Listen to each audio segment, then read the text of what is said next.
A little boy and his grandfather are raking leaves in the yard. The little boy sees an earthworm trying to get back into its hole.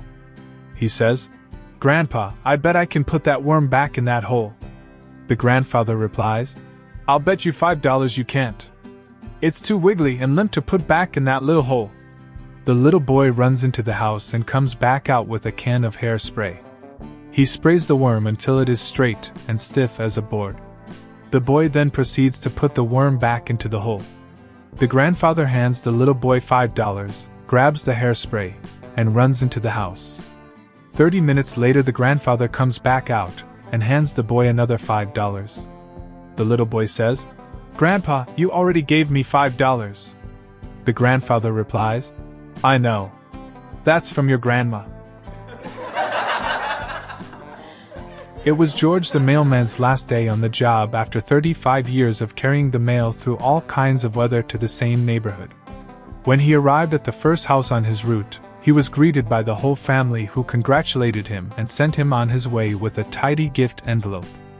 At the second house, they presented him with a box of fine cigars. The folks at the third house handed him a selection of terrific fishing lures. At the fourth house, he was met at the door by a strikingly beautiful blonde woman in a revealing negligee. She took him by the hand, gently led him through the door, which she closed behind him, and took him up the stairs to the bedroom, where she blew his mind with the most passionate love he had ever experienced. When he had enough, they went downstairs and she fixed him a giant breakfast: eggs, potatoes, ham, sausage, blueberry waffles, and fresh squeezed orange juice. When he was truly satisfied, she poured him a cup of steaming coffee. As she was pouring, he noticed a dollar bill sticking out from under the cup's bottom edge.